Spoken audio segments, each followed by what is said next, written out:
Good afternoon, everyone. I want to thank both Leo and Dennis for that introduction. Oh, this is on. I want to thank Leo and Dennis for those extremely kind words. And let me just say this, after 2 months in Trenton, it's really nice to be back home in Bergen County.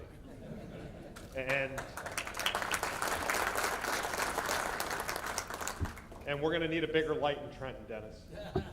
And I also want to thank the congressman who's not here for his extremely kind words as well. I could have used his help during my many travels when I was 100% randomly selected at airports as well. So, but it's an honor and a real privilege to join you here this afternoon. As a public official, this is an event that I look forward to every year.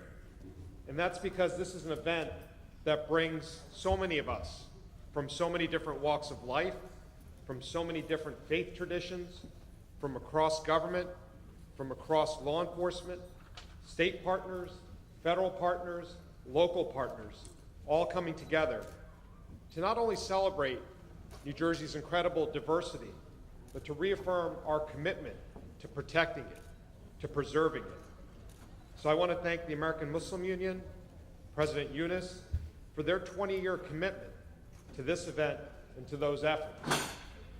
And sadly, it's perhaps more important to have this event today, in this moment, than it was 20 years ago. That's because, as all of us in this room know, we live in difficult times. All of us in this room know that there are instances where that pendulum of civility, of decency, of acceptance today has swung so far in the wrong direction. Today we see people openly questioning the loyalty and the patriotism of their fellow Americans for how they look, how they worship, how they love. And sadly, these messengers are no longer confined to those dark recesses of the internet where they once hid.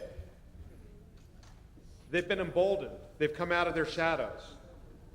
They've been emboldened because some of our elected leaders encourage their behavior, or because others of them ignore it or countenance it, or simply perhaps because none of us are doing our part to call it out when we see it in the public square. And unfortunately, we've seen these acts of violence and hate manifest themselves in vandalism in this county and across the state, where individuals have painted the walls of schools, of churches, of mosques, of homes with words and with images and with symbols that we had thought had long disappeared from our lexicon or were part of our distant memories. We thought as a society we had grown past their use, beyond their acceptability. But as if that weren't enough, we've also seen an increase in acts of physical violence driven by hate across the country. Now, while I haven't experienced this type of physical violence firsthand, I have experienced this rising tide of hate and intolerance. From hateful comments online to hateful comments and troubling behavior in public, what I have seen is deeply concerning to me, and it should be concerning to all of us in this room. And it's raised more of a concern with me because some of these experiences have touched my children. And as I'm sure everyone in this audience hopes, I hope that my children are never touched by intolerance and hate. So let me just share with you one recent example involving just a simple trip that I took with one of my daughters to the grocery store.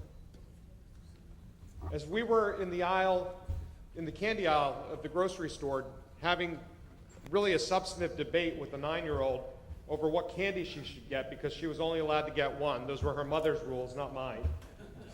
And she was debating between Twizzlers and Sour Patch Kids, and I was secretly hoping she would go with the Twizzlers because they're my favorite. I saw a scene begin to unfold that I've seen play out many times in my life, unfortunately. I saw a mother with her child in tow, who was no more than 10 to 12 years old, turn the corner, and they were coming towards me. And I locked eyes with the kid, and I knew where this was going.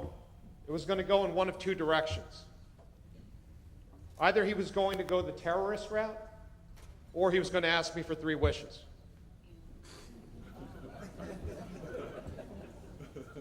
But unfortunately for me that day, he went the terrorist route.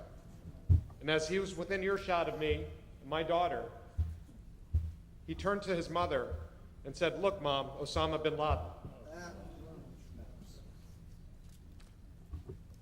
The two of them kept walking. The mother didn't reprimand the child. She didn't say anything. And I didn't say anything either. I could have told them that I was a Sikh, not a Muslim. I could have told them that even then, Islam is not some sort of monolith, that bin Laden was not representative of an entire religion. I could have told them that I was the Bergen County prosecutor at the time, the chief law enforcement officer in this county. I didn't do that. I didn't do any of that. Because he was a kid. And he learned that behavior from a parent. And that behavior was reinforced by images that he had seen on television of turbaned men like me associated with acts of violence without ever a distinction being made about who we are, what we actually represent, and what we actually believe. But I did take that moment to teach my daughter a lesson. I told her to honor cultural differences, to honor her religion, to accept others. But to be honest, my daughter doesn't need that reminder. She's learned that from her mother. She's learned that from me. She's learned that from everyone around her. But what she does need to know is that we as a society are going to push back against this type of behavior when we see it. And to do that, all of us in this room, in this state, all of us need to acknowledge when there's an act of hate or intolerance against one community, it's an act of hate and intolerance against all communities. We have to speak out against intolerance and hate wherever we see it, in whatever form we see it. We need to teach our children the importance of diversity and tolerance so they remain vigilant about this type of conduct, and so they speak out against it when they see it in the halls of their school. And so let me share with you what we're doing at the Attorney General's office to push back against hate and intolerance. I wish it weren't necessary, but we now offer a $25,000 reward for information leading to a conviction for a bias crime. We've added a hotline, 1-800-277-BIAS, an email line, bias@njdcj.org, for the same purpose. Those complaints now go to a specialized bureau with law enforcement officers, with prosecutors specially trained to address this type of conduct and investigate it. We've also taken steps to ensure that law enforcement officers at every level across our state can effectively identify, report, and respond to such conduct. And we've made clear our commitment to investigating and prosecuting these matters vigorously, not only to seek justice for the victims of such conduct, but also to send a strong deterrent message to those that engage in this type of hateful conduct, that it won't be tolerated in this state, and that we will bring the full measures of all of our offices, our 21 county prosecutors, the Attorney General's office, to bear on those who commit such hateful conduct. That's my pledge to everyone in this room today. But even that's not enough. We talk about children. My office is working with our state's Department of Education to put together a curriculum, an anti-bias educational program for middle and high school students. Because we know that children are not born to hate. They're not born with hate in their hearts. Like that child in that candy aisle, they learn it. They're taught it. And as Nelson Mandela said in his biography, in his autobiography, Long Walk to Freedom, if they can learn to hate, they can be taught to love. But that's not all. As much as I wish that wasn't necessary, our state police, we have Colonel Callahan today, the men and women of our state police are going to houses of worship, are going to schools to ensure their safety, to teach people how to report bias crimes, to make sure that schools and religious schools and mosques are all safe. And another way in which we're pushing back, when this conduct doesn't rise to the criminal level, we're leveraging our Division of Civil Rights to enforce our law against discrimination, the country's oldest, and in some regards, most respected anti-discrimination law. And each year our division takes in hundreds of complaints and investigates them fully. And they range in all types of housing discrimination, workplace discrimination. But these cases involve real people. such as a young woman who responded to an advertisement to rent an apartment in Elizabeth. At first, the landlord appeared eager to show her the apartment. She was a prospective tenant. But when she arrived for her appointment wearing a headscarf, that landlord's enthusiasm disappeared. The conversation that he had with that prospective tenant was recorded on her telephone. He asked her if she was a Muslim. And when the young woman answered that she was, he replied that he did not rent to Muslims, and then demanded that she leave the premises. Subsequently, the man told a TV news crew that this young Muslim woman was part of an ISIS conspiracy to extort money from him. All she wanted to do was rent an apartment. And while he's only one landlord, that case is important because it exemplifies the kind of bigotry that still exists today, and it exemplifies our office's commitment to eradicating it. No person should have to hide their faith or her headscarf or the color of his or her skin to find a place to live. And so through our Division of Civil Rights, we'll continue to come to the defense of Muslims, Jews, Hispanics, members of the LGBTQ community, or any other protected group who's facing mistreatment or discrimination. Our law enforcement agencies and officers also play a critical role in these efforts to push back against this type of hate and intolerance. And that begins with improving trust between law enforcement and all the communities that we serve. With trust, we can ensure that we are doing our jobs better and with respect for all, and that our communities are safer as a result. And to the extent divides exist between law enforcement and the communities that we serve in this state, we're working actively to bridge them. And we're bridging divides and promoting trust and ensuring that by ensuring that our law enforcement officers are among the best trained in this country, that they are trained on issues of diversity and cultural sensitivity, that they are trained on issues of implicit bias, and importantly, that they're trained not to act on them, that they're trained on mental health issues and de-escalation techniques. We're also bridging divides and promoting trust by establishing a police community advisory group made up equally of law enforcement and community leaders to advise us on law enforcement policies. We're also bridging divides and promoting trust by encouraging the use of body-worn cameras and offering grant funding for departments who want to purchase them, by improving our recruiting efforts to ensure that our law enforcement agencies reflect the communities that they serve, by establishing protocols for the transparent investigation of officer-involved shootings. And one effort that I'm excited to announce today and preview is our 21-county, 21st century community policing project, 2121, as we call it.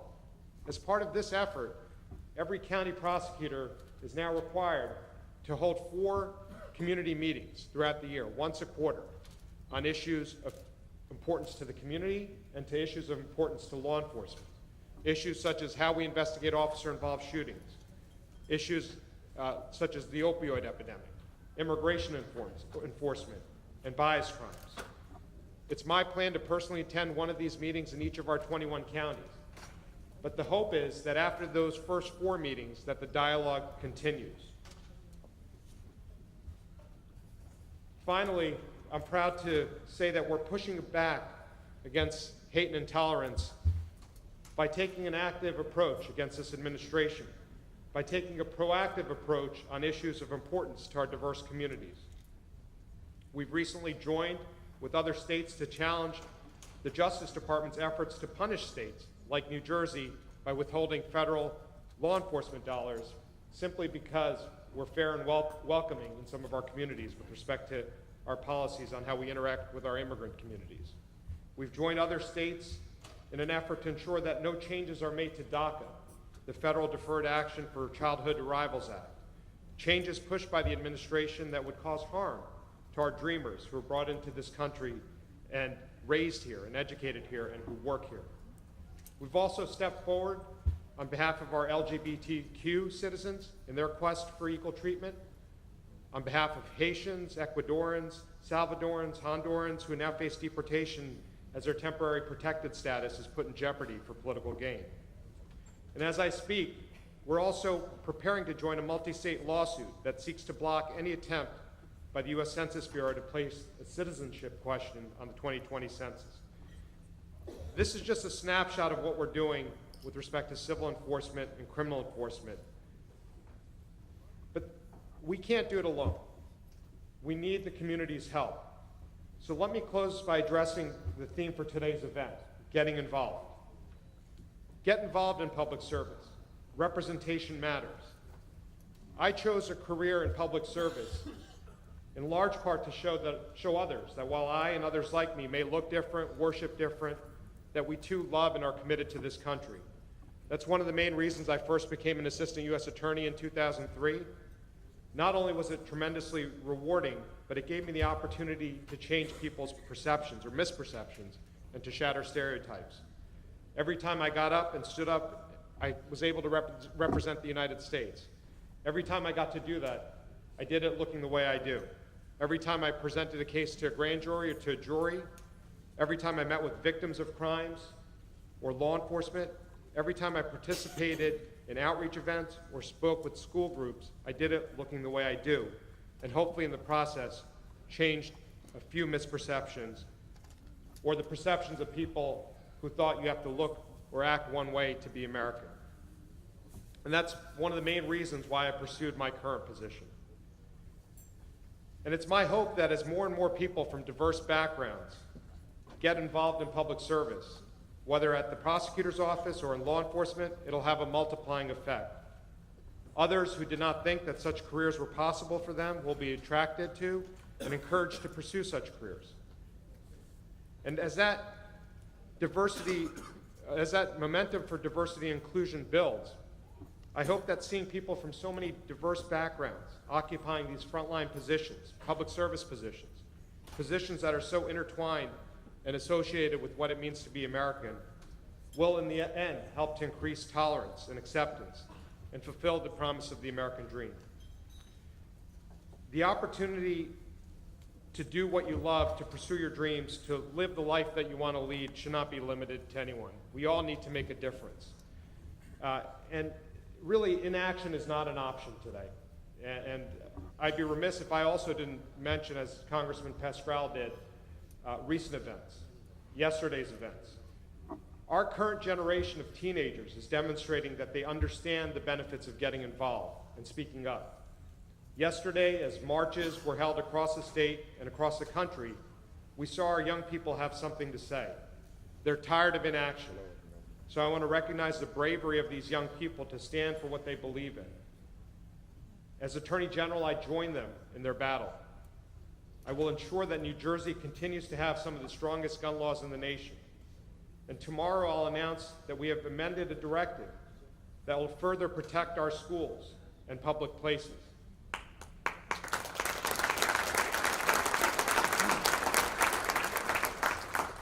I encourage all of our young people to get involved in any issue that they feel strongly about, and I encourage them to consider careers in public service. In today's climate, we simply cannot let hate and bias become normalized. We all must do everything possible to ensure that New Jersey remains a national leader on issues of equality, on issues of racial justice, and on issues of social justice. Those are commitments that I share as Attorney General, and they're commitments that our governor shares as well. It's an integral part of his vision for a stronger and fairer New Jersey for all residents. So as Attorney General, I look forward to working with you and with all of New Jersey's diverse communities. I'll hear your voices, I'll listen to your concerns, and I'll take action to make a difference and to push back against hate and intolerance wherever we see it. Thank you.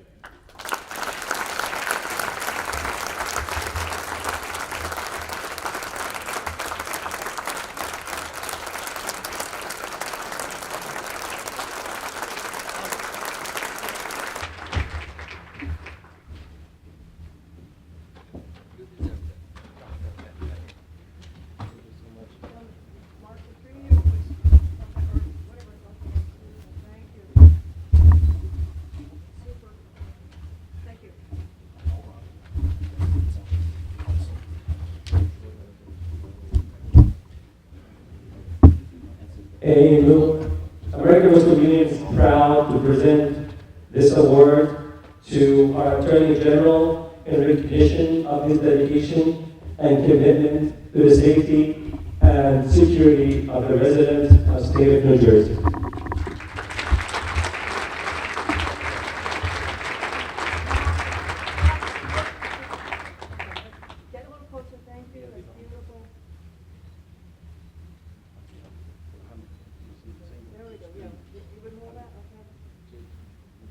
While they're doing that, we're going to change things up a little bit.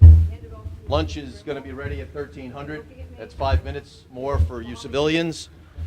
So we're going to break for lunch. Bring your lunch back to the table. We're going to continue with some presentations from various officials locally.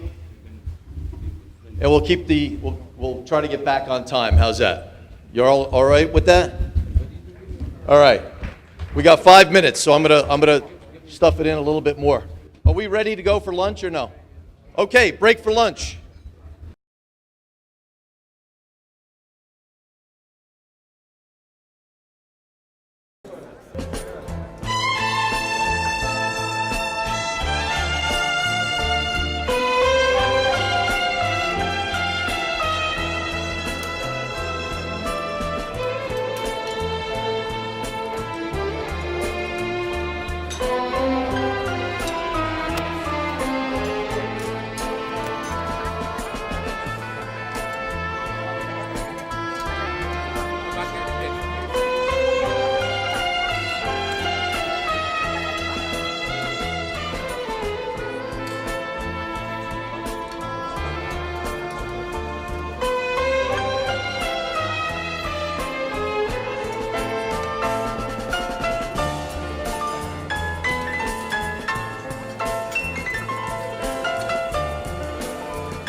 Assalamu alaikum.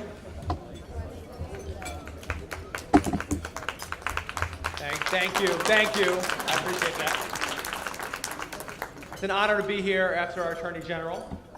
He's a taller version of me. I don't know where he just went. But Gabir and I, if he spoke before, Gabir and I played tennis together in high school, and I used to beat him regularly. And so,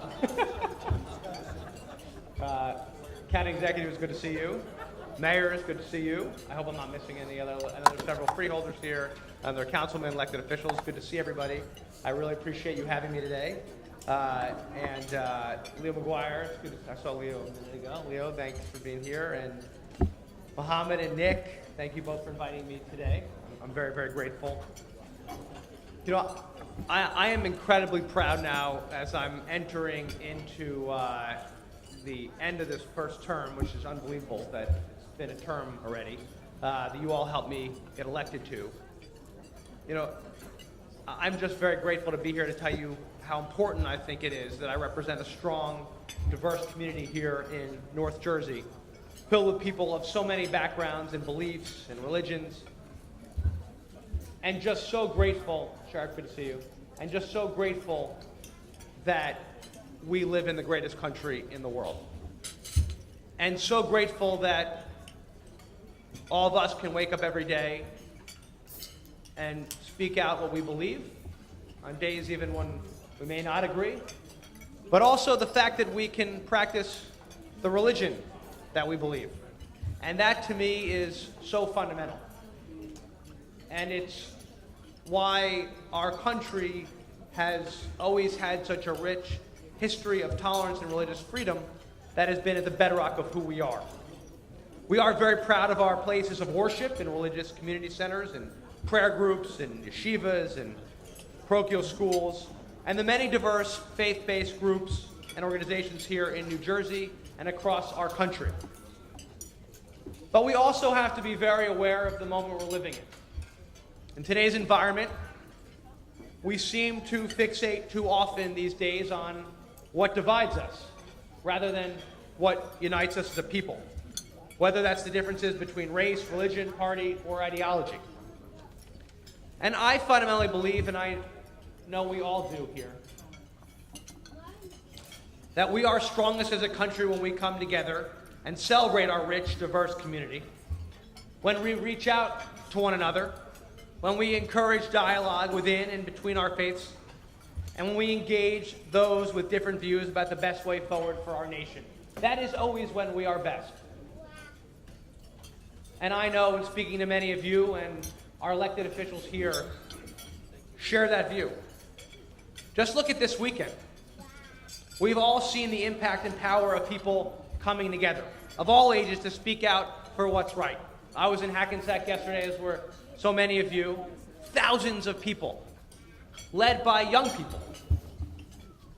It was breathtaking, to say the least. And the same was for other communities across New Jersey, whether it was in Montclair. I was in Newton this morning, in the northwest part of our state. There were 500 people that gathered on the town square there. The most they think that's ever come together in that town square for a protest of that sort. And I think the entire country is finally saying enough is enough. Our children should all be safe in their schools, and our families should not be afraid to go to a movie or a concert. In the greatest country in the world, where Democrats and Republicans agree on common sense reforms, we need people like you to speak out to make change happen. That's what makes communities like yours so important.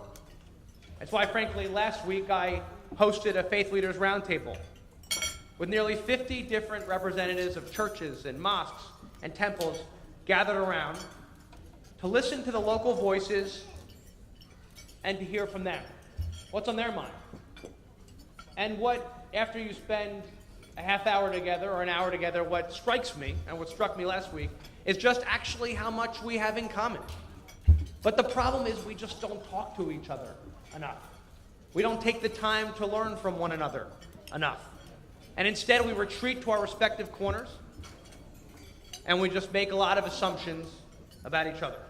I found that I've learned so much in being part of the Democratic Faith Working Group in the House, which allows me to have real conversations with my colleagues. And frankly, I also spend a lot of time talking to Republican faith members, because what you realize is we all believe in many of the same fundamental values.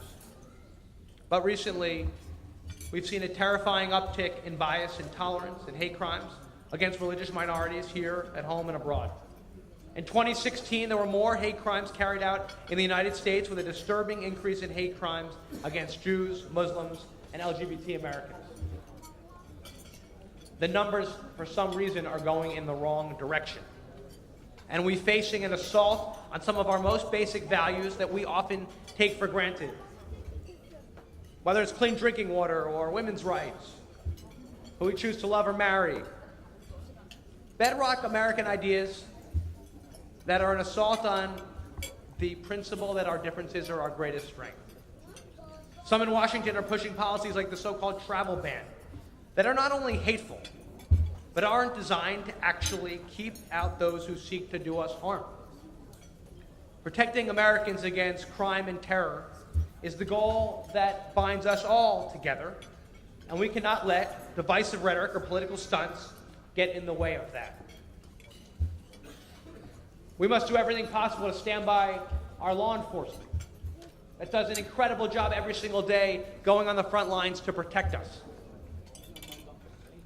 But instead, we're so focused on this lid that's been removed from the pot of hatred that simmers with racism, anti-Semitism, anti-Islamic, and xenophobic sentiment. And beyond that, we have entered a time where it's simply accepted that we can hide behind our Facebook feeds and our Twitter accounts and hurl personal insults at each other, filled with deep anger and hatred and mistrust. Our everyday attitudes don't reflect the tenets of open dialogue and respect toward one another that built this great country. In some ways, the temptation to retreat to our own corners and our own separate communities online is stronger than ever. But we must overcome this temptation, because we know that threats against any one group are threats against all of us. When we ignore acts of hate and bullying toward one group, whether that's Irish, Italian, Jewish, Muslim, gay Americans, that hate destabilizes entire communities and can lead to attacks on other religious and ethnic groups. If we look the other way for 1 minute with one group, how do we not know who's next?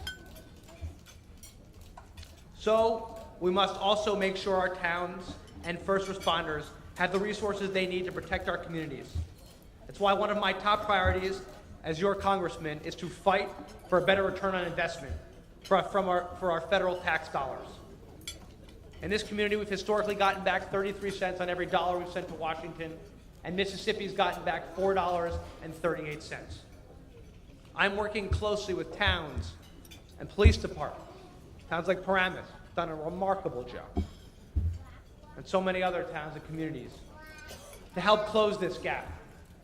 Jimmy Tedesco, our county executive, works tirelessly, clawing back every nickel we can instead of it going to other states. Because why should we spend all of our tax dollars to protect them instead of looking out for ourselves? We've got to make sure that we're safe here.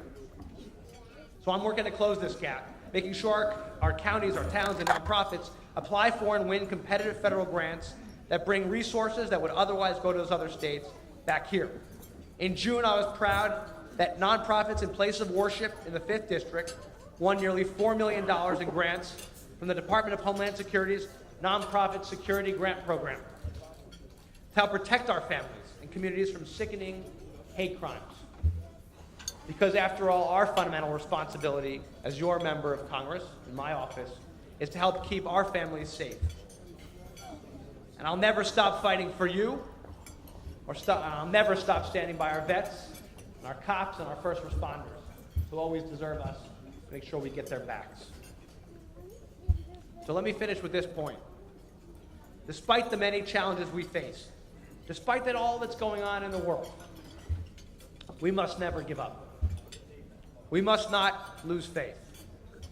We are very fortunate to live here and to share those values, those Jersey values, that make us strong. And as I said when I started, we are blessed to live in the greatest country in the world, bar none. There's no other place like it. And I firmly believe that if we work together and we talk to one another and we keep investing in our future and our children, our greatest days will always be ahead of us. Thank you so much, and God bless you.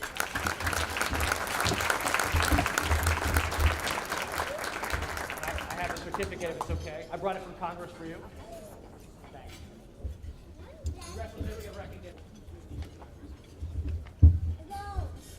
My congressman from the 5th Congressional District, Josh Gottheimer. Thank you very much, Congressman, for your tireless representation in a bipartisan way. That's the most important part. You know, every day on television, we hear about the dysfunction within Congress and the federal government, but it's guys like Josh and his friends on the other side of the aisle that are working together to make a difference for all of us, not just for political ideology. So thank you, Congressman, very much for all your representation. With that, we're going to keep things moving along. Thank you very much for grabbing your meal and coming in here so we can get out at a decent time. But I'd like to bring up next the first superintendent of the state police, the first new superintendent of the state police in the past 15 years. The New Jersey State Police is one of the premier law enforcement agencies in all of America. I'm very proud to be friends with the New Jersey State Police. I'm proud to say that Rick Fuentes led the state police, a Bergen County resident, for the past 15 years. Succeeding his big shoes is Superintendent of the State Police, Colonel Patrick Callahan. I told you it was St. Patrick's Day, didn't I? So with that, I'd like to introduce our Colonel of the New Jersey State Police, Superintendent Patrick Callahan.